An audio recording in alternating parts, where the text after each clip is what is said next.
struggling single mom buys formula with quarters, the CEO behind her whispers, "Put it on my card." The hook.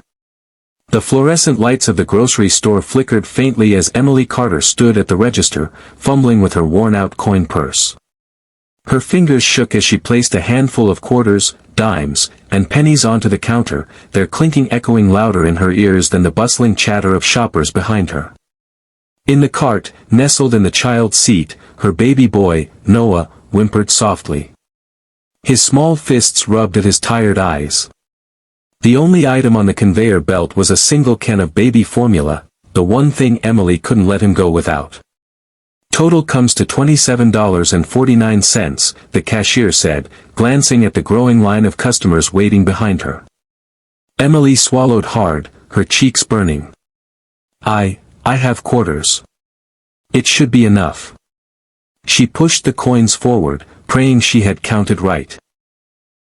Behind her, a tall man in a sharp navy suit adjusted his watch and sighed quietly, clearly in a hurry.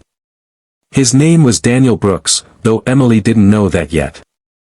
She didn't know he was the CEO of one of the biggest tech companies in the city, or that her life was about to change because of him. Emily's struggle. Emily hadn't always lived like this. Just a year ago, she had a modest apartment, a part-time job at the library, and a husband who promised forever. But forever ended too soon, when cancer took him in just 6 months. Bills piled up. Rent doubled. Emily sold her car, then her wedding ring, just to keep food on the table for Noah. Nights were long and lonely, filled with the sound of her baby crying and the echo of unpaid notices shoved under her door. She had come to the store that day with only what she had scraped from couch cushions, laundry pockets, and the bottom of her purse. Every coin counted. Every penny meant another chance to feed her child.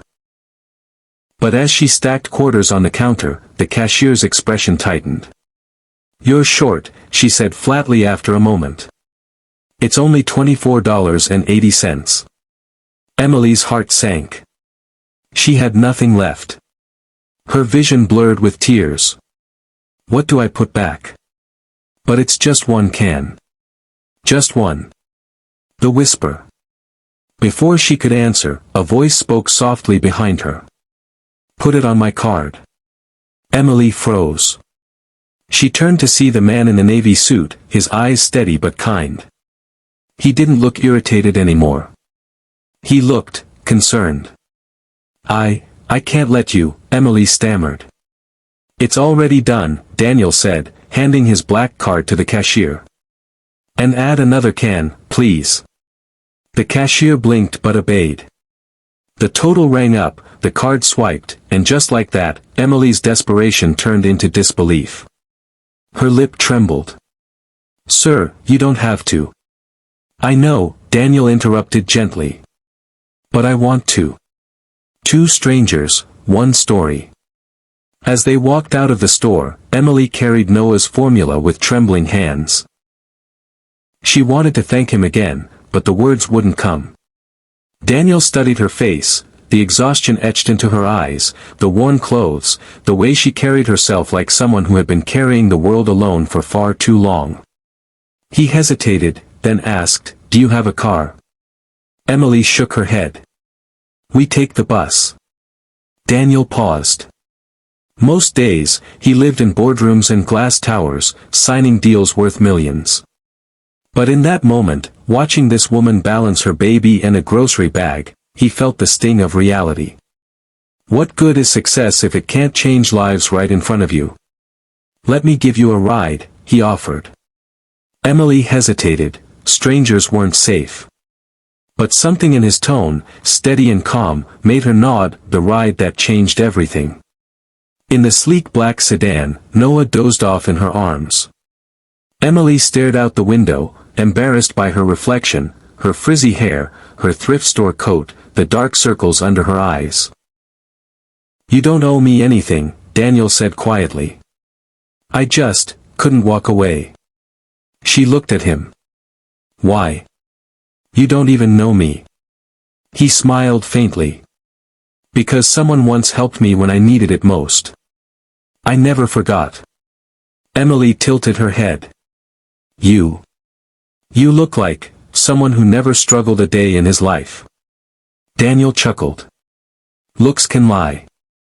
I grew up with a single mom too. She worked 3 jobs just to keep me fed. There were days we lived on peanut butter sandwiches. The only reason I'm where I am today is because one stranger gave her a chance.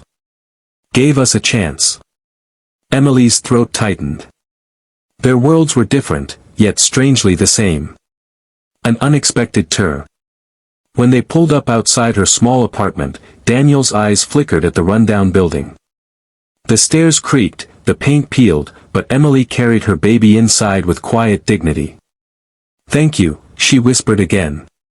Before he left, Daniel slipped a folded business card into her hand. If you ever need help. Real help, call me.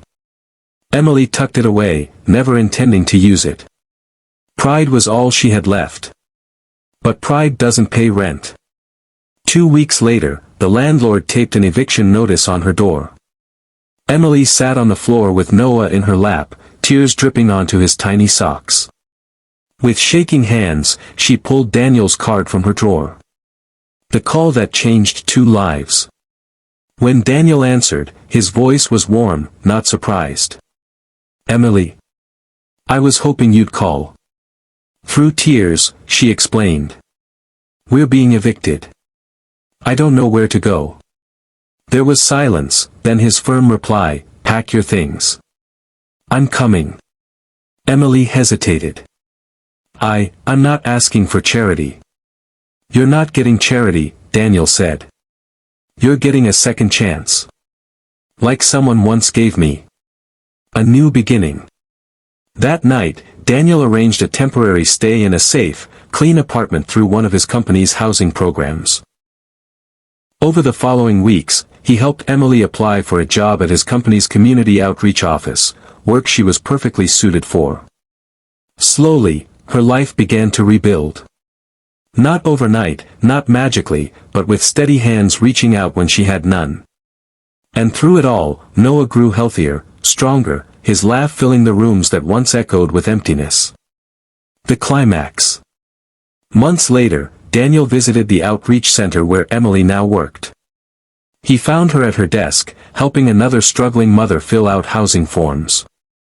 She looked up and smiled, the first real smile he had seen from her, full of hope instead of exhaustion. You were right, Emily said softly after the other woman left. One act of kindness, it doesn't just save someone. It multiplies. Because now I get to do the same for others. Daniel's throat tightened. In her strength, he saw his mother's. In her eyes, he saw the reason his success mattered at all. The heartfelt ending. One evening, as the sun set over the city, Emily stood outside her new apartment window, Noah asleep in her arms. She thought about that moment in the grocery store, the quarters on the counter, the whisper that changed everything. It wasn't just about money. It was about being seen. About being reminded that humanity still existed, even in strangers. She whispered to Noah, one day, baby, we'll do the same for someone else. Because kindness is the only thing that grows when you give it away. And inside that promise was the hope that the cycle would never end, that one whisper of kindness could echo across generations. Sparkle's final message.